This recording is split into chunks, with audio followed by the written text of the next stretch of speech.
Welcome to Richie NicksGaming. Today we will be continuing the World 3 League Championship. If you recall from last time, we ended in a 12-inning draw of 0-0. So, better than a loss, but essentially a waste of time. Today, hopefully we can make this a 1-1 series. I will be watching a YouTube channel called Bob Vids. Their short playlist of Everything Wrong With. Everything Wrong With is a CinemaSins thing, and this is one of the several channels that goes through a CinemaSins video and points out all of their incorrect and stupid things, which is something I always wanted to do until I discovered that other people already do it. There are several channels: JXE, The Birdman, Sean, and Bob Vids. I think there was another channel, but I forget. Anyway, I spoke for a lot longer than I intended, so let's, just play some baseball. Who's pitching?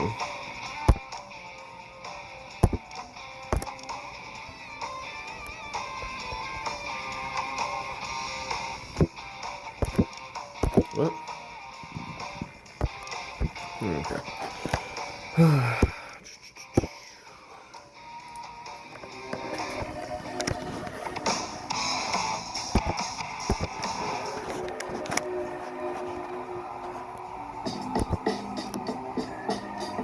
Why do they have to wipe Bucky at this point?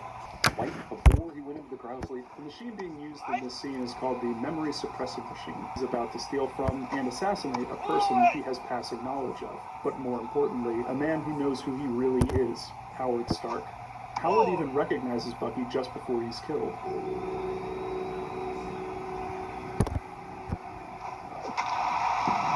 The danger here is that this could have been a problem if Bucky's memory hadn't been freshly microwaved, which was the case in The Winter Soldier, when Steve recognized Bucky, causing Bucky to start remembering things. You met him earlier this week in another scene.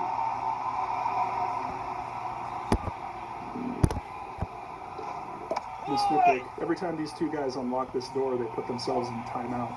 Also, this book that supposedly controls the Winter Soldier is introduced here, but doesn't reference any Winter Soldier at all. And Zemo found it buried in some asshole's wall in Cleveland. So how did they control him in the last movie? Captain America, the Winter Soldier, didn't answer many specifics about how exactly Hydra brainwashed Bucky. They didn't need to for the story, and leaving things vague lets other MCU movies fill in the blanks. You know, like how exactly Hydra reboots Bucky instead of just wiping his memories, which is what's being answered right now. 20 seconds of interrupting monologue. The intros to Everything Wrong With videos last around 10 seconds each. If CinemaSins is on the side of not wasting people's time, then they should practice what they preach. Why the hell would you rob police stations? I know there may be some extra weapons sitting around the evidence lane, but there's no way to... Oh my god. Crossbones, aka Brock Lumley, is trying to get revenge on the Avengers, specifically Captain America, for what they did to him at the end of Winter Soldier. The best league he's had in more than 6 months. I don't want to lose him. If he sees us coming, that won't be a problem. He kinda hates us. It seems like one reason he's attacking police stations is to attract the attention of the Avengers. Crossbones basically says all this during this fight with Cap. Also, this article is the newspaper version of clickbait. The article underneath it is some sort of vague, repetitious nonsense that's probably trying to sell Viagra. Also, this Video is the YouTube version of clickbait is the content. This is some sort of vague, repetitious nonsense that's probably trying to sell Crunchyroll. The snippet, the symbol on the drapes in Cap's room is the fleur-de-lis, which is also the emblem for the Boy Scouts. This isn't actually a nitpick, I'm just impressed with subtlety. Miss Nitpick, why does Falcon wait until the last possible... What if there's a malfunction of some sort? Doesn't give him much time to react. Miss Nitpick, this guy We're gonna gets lose. hit by Cap's shield before Cap's shield even hits him.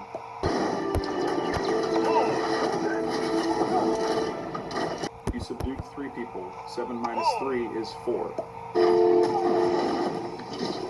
That dude that Scarlet Witch grabbed should be on the other side of her. But more importantly, is anyone going to help Cap, who seems to be getting his ass kicked right now? He's fine. I know Cap is impervious to a lot of stuff, but this gas is apparently pretty lethal if it incapacitated this dude immediately. The Cap's unaffected. Among Captain America's many incredible abilities is the one where he holds his breath for a while. Miss Nitpick, this hazmat guy is supposed to jump when Crossbones knocks the door open, but he panics just a tad too early. That's badass, but tell me, what kind of bullshit is this? How can a shield of this power bounce off walls and what? How did Cap figure out the geometry of that shot? Cap's shield has done wacky shit since the first Cap film. At the very least, you gotta figure after using it for so often, Cap has become exceptionally skilled at aiming his shield throws for precise ricochet. Oh my But the best god. part of all this shield nonsense is that Civil War actually calls it out. That thing does not obey the laws of physics at all. Look, kid, there's a lot going on here that you don't understand. Scarlet Witch hopefully throws the gas into the atmosphere, where it can affect many more people in Lagos. Scarlet Witch is diluting the gas with air, nullifying it. It won't affect many more people in Lagos because the gas is so diluted with clean air that it isn't harmful anymore. I know she's a badass, but come on. Black Widow just took out 8 heavily armed bad guys. Note that Falcon has kicked just as much ass as Black Widow at this point in the film, even though both have no proper superpowers, but it's Black Widow that gets called out for being unrealistic. It's like CinemaSins is saying, look, I can tolerate the dude with guns that appear out of nowhere who has a drone that can magically detect the driver's threat level, but if a girl knocks out too many boys, then that's just ridiculous. Also, she took out 9 people, not 8. Oh good, another villain who thinks he can win a punching contest with Captain America. Crossbones doesn't think he's going to win against Captain America. That's why he said this just before the fight. Where are you going to meet us? I'm not. Crossbones knows he's going to lose, which is also why he's wearing a suicide vest. Miss Nitpick, Where are you going to meet us? who actually says, where are you going to meet us? Because it isn't the guy next to Crossbones. His mouth movement doesn't match the voiceover. Miss Nitpick, when Crossbones throws the magnetic bomb on the Cap's shield, Cap is completely surrounded by people with no Crossbones in sight. But in the next shot, Crossbones teleports right behind him. Miss Nitpick, Black Widow uses her force push powers on these extras. Plus $611 million for my little therapeutic experiment. It appears that Tony is merely being honored at MIT, but he decided to show the audience his virtual reality memory, which just so happens to be important to the plot of this movie. Also, he could tell these students he funded their dumb projects. This is not a bad thing, though. I would argue it's better than Tony simply telling us how the death of his parents affected him. Instead, we're shown a therapeutic experiment that cost $611 million, all while Tony admits that it didn't really work for him. So from this scene, we understand that Tony is giving money to MIT students that he might have used trying in vain to help him overcome the grief he still feels at the loss of his parents. This scene also gives us the information we need to understand the film's climax, when we piece together the never made it to the airport line with the opening car accident. I am so sorry about the teleprompter. I didn't know Miss Pat could handle it. Even if they didn't know about pepper canceling before the talk began, it was the last line of the speech, so they totally had time to remove the unnecessary reference to a character who won't be seen. Without delving into too much detail about how the movie is deliberately bringing up Pepper's absence to highlight her strained relationship with Tony, and how this explains many of Tony's actions and isn't unnecessary, how does CinemaSins know what kind of technology runs the holoprompter? I know people who can't work their way around a PowerPoint who would be at a complete loss with whatever software was used to make this nonsense. Point being, we don't know how the prompter works. We don't know how complex it is to edit. We don't know if the person who could have fixed the prompter was even available. And we don't know if the prompter could have been edited while it was running. See, this sin is an example of something CinemaSins does a lot. Not use logic. Taking a movie at face value to manufacture comedy. It's really easy. You should try it sometime. Next time you're watching a movie and something happens that isn't explained in complete detail or requires you to suspend your disbelief in any way, just say, that's ridiculous. The prompter couldn't have been edited in time? That's ridiculous. Alien blood can eat through anything, but it doesn't melt through the alien's skin? That's ridiculous. Superman can fly? That's ridiculous. Why did you See swing how at that, funny Richard? and not at all annoying that is? Bonus points if you also yell out things like roll credits and Ex Machina. Miss Nitpick, God hoping the MIT damn it. being funded here is a way to prevent fires in theaters that doesn't involve asbestos. Miriam wastes State Department tax dollars by leaving work, driving to MIT, and briefly with Iron Man. Or she took the day off. Captain Rogers wished to know when Mr. Stark was alive. So I came to Wanda's room right away. He could have heard Cap and Scarlet Witch talking because their door was open, so he knew where Cap was? Or is that too ridiculous for a dude who can walk through walls? The world owes the Avengers an unpayable debt. That's it. We should stop right there. There's nothing else that needs to be discussed. Not Sokovia or Lagos or even Manhattan. They saved the universe multiple times. Well, yeah, the scene admits that, but Civil War is all about the hidden consequences of saving the world and if the ends justify the means. Here, Hulk clearly drops rubble on people during the New York fight in Avengers 1. Was he prosecuted for that? He was directly responsible for the deaths or serious injury of the people filming this footage, yet he gets away with it because he was saving the universe?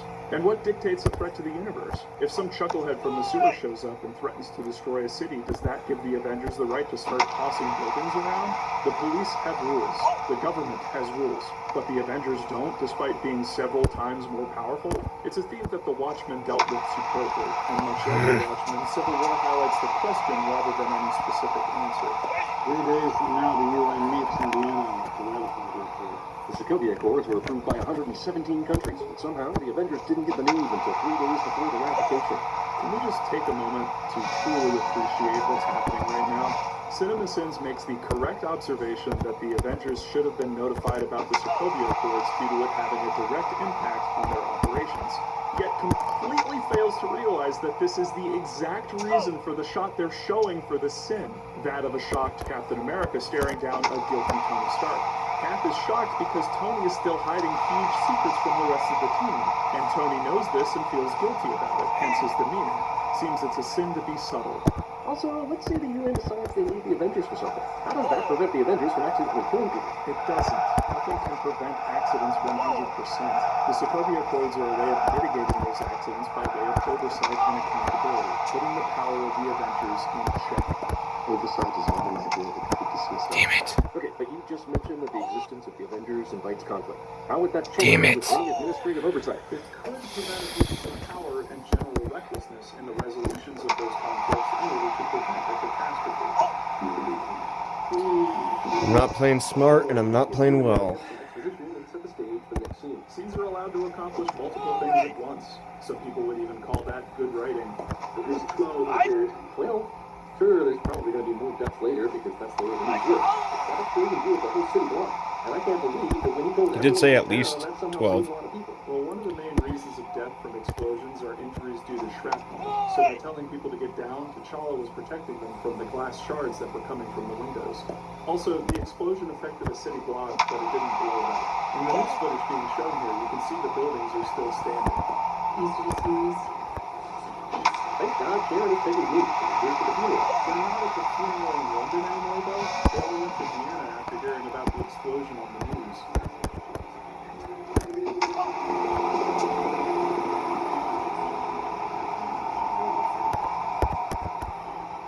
If he's been hiding out here for the last couple of years, more healthy rats tonight. The shooter from the UN task force just fires with impunity without seeing there's another person there. It's almost like they'll accept some collateral damage for the good of the overall mission. And they can be punished accordingly for that because there's oversight in place for UN soldiers. We now take the division of Scarlet Witch, the most powerful characters in this movie, floating over some goddamn soup. The reason they're floating over goddamn soup is explained moments later.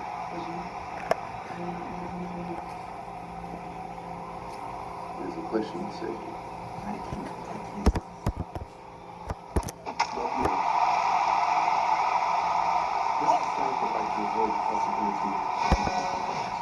I get the criticism being made here that Wanda or Vision would prove to be valuable assets on the field, but that isn't taking into account the entire beginning of the film when Wanda accidentally caused an accident with her powers. Now people are afraid of her, and to ease their fears, Tony had Vision, the only person who could do anything to stop Wanda, keep her at the Avengers compound. You can be as glib as you want about this scene or the romantic stuff, but it makes perfect sense. What people to see. Aside. So, is this getting serious? If so, what's that bedroom gonna look like? I bet if they had that sex scene, CinemaSins would just complain about Vision's convenient penis. Hang on, Google Maps tells me it's 18 hours from Bucharest to Berlin. Or even a task force office in Bucharest or Belgrade or anywhere nearby. Even Vienna's closer. Seems more likely that they flew. So you like cats? You're just now asking this. Even if they flew here, this banter should have happened long ago. Wait, so do you think they flew to Berlin or drove? I'm getting mixed messages. I guess whatever makes the sin funnier, huh? And if they did fly, then they could have been kept away from each other until now. Hello everyone, I'm Everett K. Ross from the Black Panther series of comics.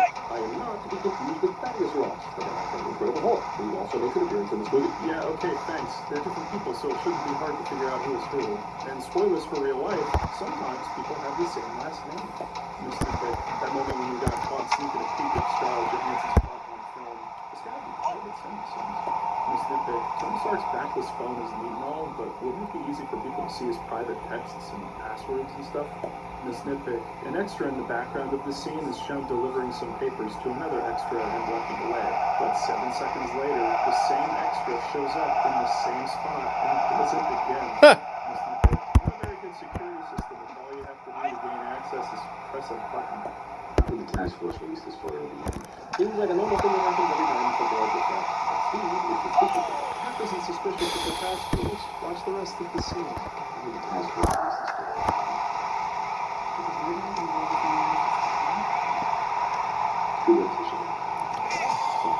Alright. It's a little better. Cap suspicious of the events that brought Bucky out of hiding. Sharon outright says this. Miss Nitpick, I'm as much a fan of useless numbers and graphs as the next guy, but what information could this graph possibly be conveying? It actually looks like a fast-forwarded animation graph from After Effects or Maya. Also, you had an 18-hour trip in a van to think about this. It's almost like there's more evidence suggesting they flew the door and didn't drive, but that wouldn't make for a good proof.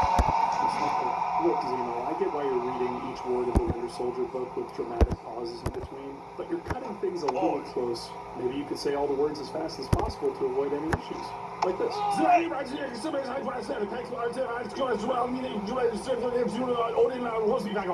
Miss Nitpick, guys, are you seriously fighting a metal-armed super soldier with sticks?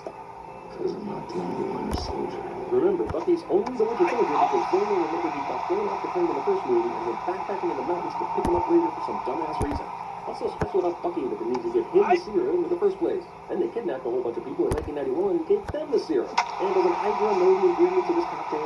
They had access to Zola for years. Because they didn't, because Bucky had to kill Tony's parents for it and set up this fight at the end. Oh boy. Alright. First, Bucky wasn't found by Zola. It's implied he was found by these random Hydra soldiers. So the whole Zola remembered Bucky got thrown from a train and went backpacking in the woods thing is completely wrong. There was nothing special about Bucky by way of being given Zola's super soldier serum. He was a prisoner of war who was experimented on. Hydra didn't kidnap a whole bunch of people in 1991 and give them the serum.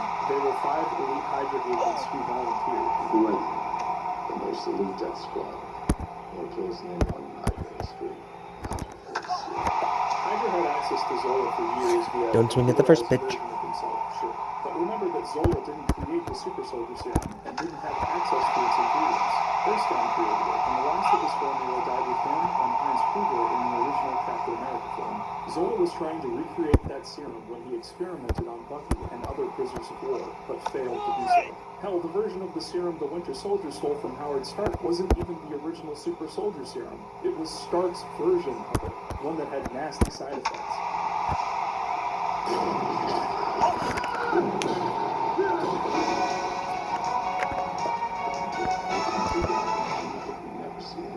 Why haven't they then? I know in Winter Soldiers only said something about blah blah, take away freedom, blah blah, people exist, but if you have 30 super soldiers all created before the Avengers existed, then why not use them to do that very thing? It's made brutally obvious that these other Winter Soldiers could barely be controlled. What with that one scene showing them, not being controlled? It seems they were regarded as a failed experiment.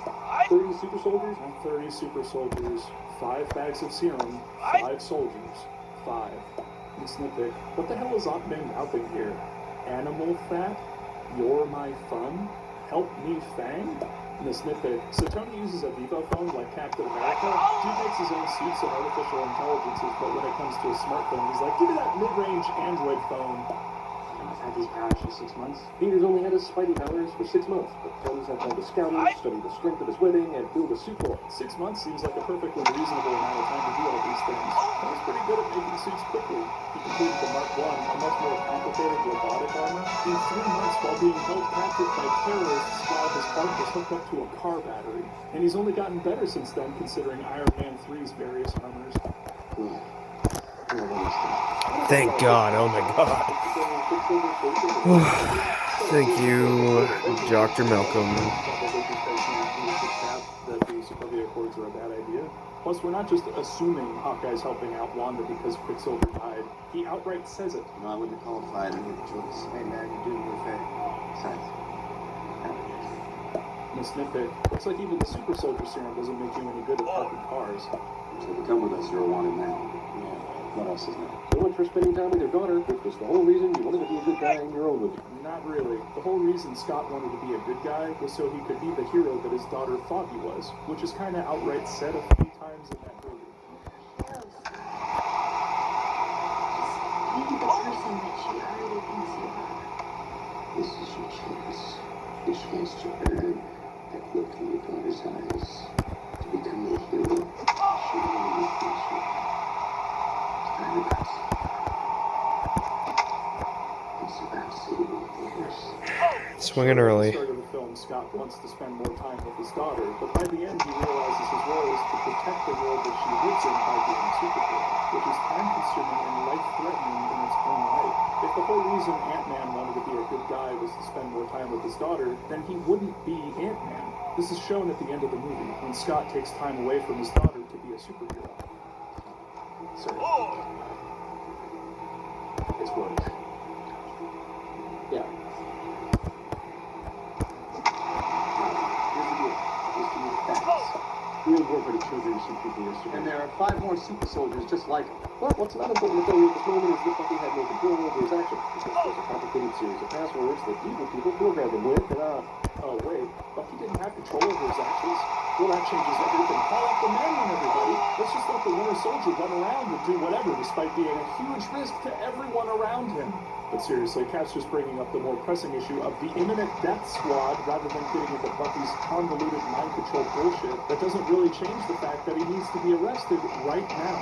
Oh, and there's also the part where Cap said this before the scene that CinemaSins showed. hear me out. There's doctors, psychiatrists. He's behind all of this.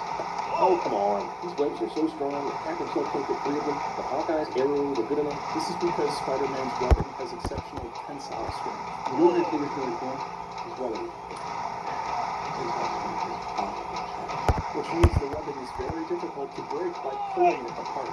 It is, however, susceptible to being cut apart, which is what Hawkeye's arrows are doing. Please nitpick. When Spider-Man catches Bucky's fist, why didn't Spidey's web shooter go off?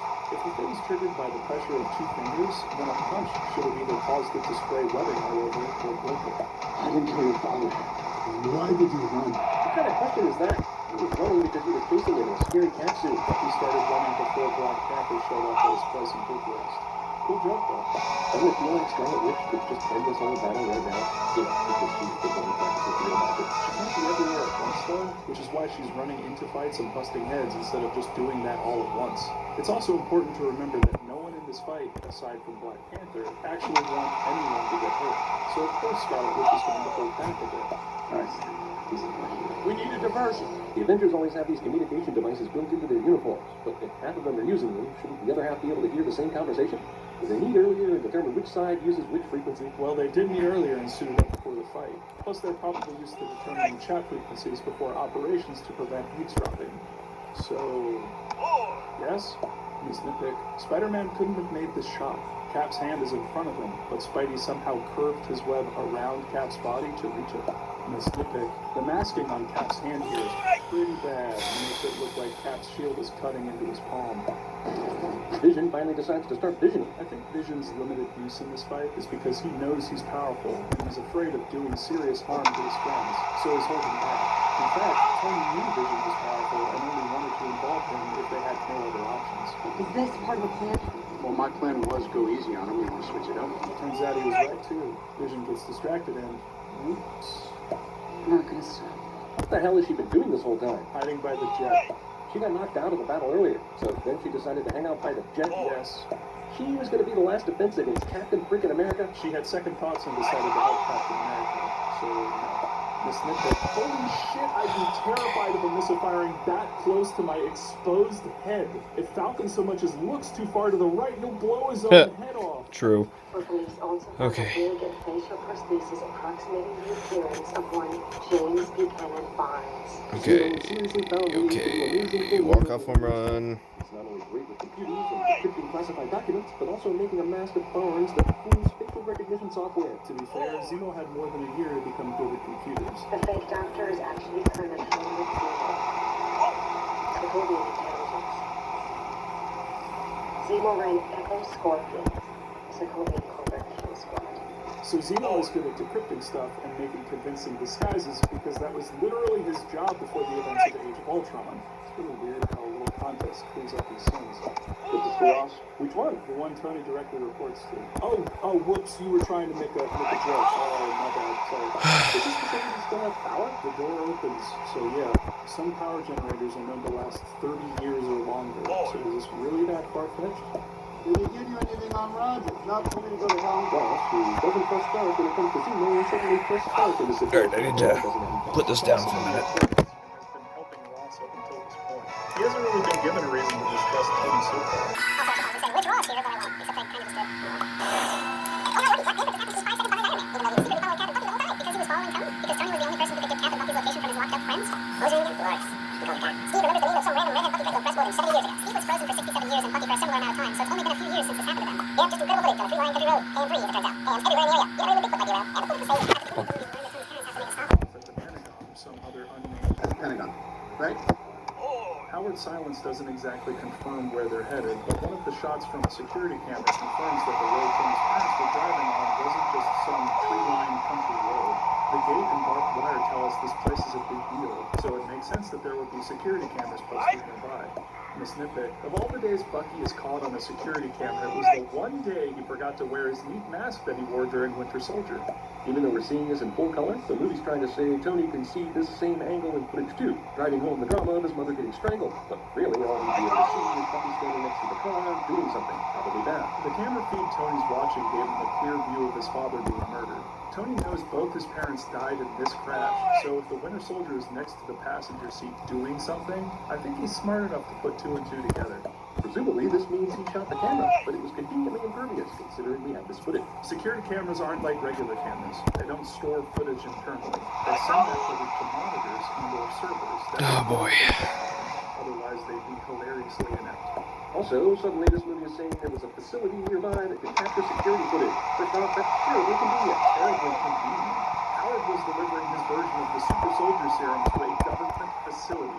What's terribly convenient is that CinemaSins decided to leave out the fact that the movie addresses their previous "why is there a camera on some random country road" sin, yet dismiss it entirely because it's terribly convenient.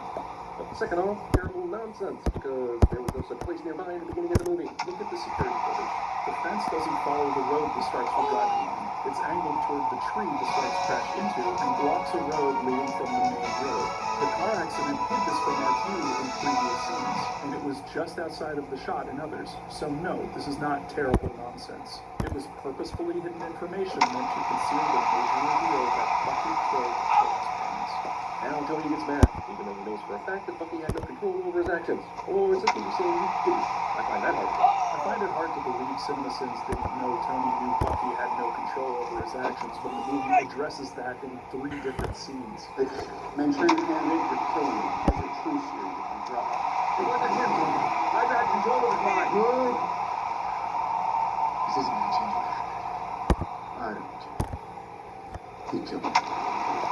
Even though we just learned somebody framed Bucky 10 minutes ago, he gets blinded with anger. He got blinded with anger after Cap confirmed it was Bucky who killed his parents and that Cap knew about it, meaning there was no framing involved. I didn't know it was him. Shouldn't. I just didn't know.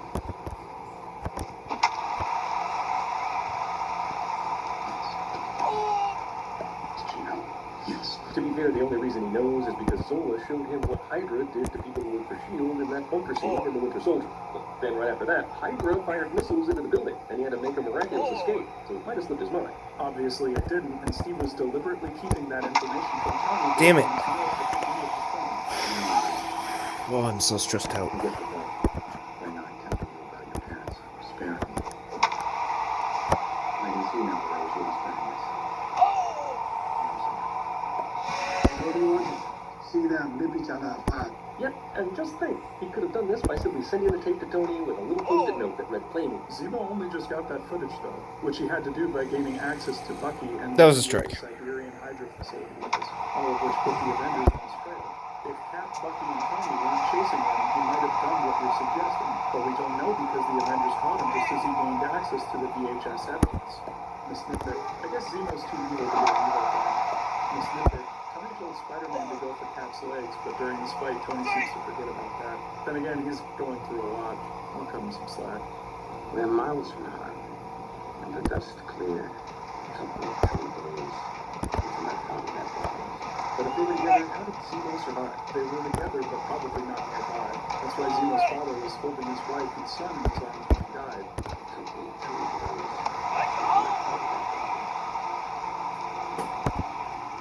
My father still holding my wife. Zemo wasn't near them, so his father tried to protect him. Yet another example of a movie not explaining something outright, and CinemaSins just assuming it's real. Catch it. Let's talk about Zemo's plan. Oh my god. Walk-off home run. Please. Without that, there would be no Sokovia Accords. They're called the Sokovia Accords because of the Battle of Sokovia that happened in Age of Ultron. If the Accords themselves are huge and 117 countries approved them, do you really think they came together just after Scarlet Witch's accident in Lagos? The Accords were going to happen regardless of that, and were likely being devised immediately after Age of Ultron, which means they've been roughly a year in the making. But Zemo had no idea what happened when he started planning his revenge, and yet is a huge part of the plan in this movie. The Sokovia Accords were likely being planned before the events of Lagos, which means Zemo had the opportunity to hack into the UN and learn about them and base his plan. Oh my god, another tie. Come on. Remember, Zemo Come already on. hacked the UN to learn who they were going to hire as a psychiatrist, which was also a major part of his plan. Then he wants to bomb the UN, fight Bucky, and somehow, some way, there was Steve and Tony will hate each other over it. Zemo knew Steve and Tony would fight. Damn it. Oh my god, what a waste of time. And he also knows Tony was a psychiatrist at the perfect time. Zemo called room service at the place he was staying in Germany so that the body of the psychiatrist he was impersonating would be found. Alright. Well, that is another draw game. That is another waste of time. I hope you guys at least enjoyed it, because it was both frustrating and annoying to me. Please like, please subscribe, please share, and I'll see you down in the comments.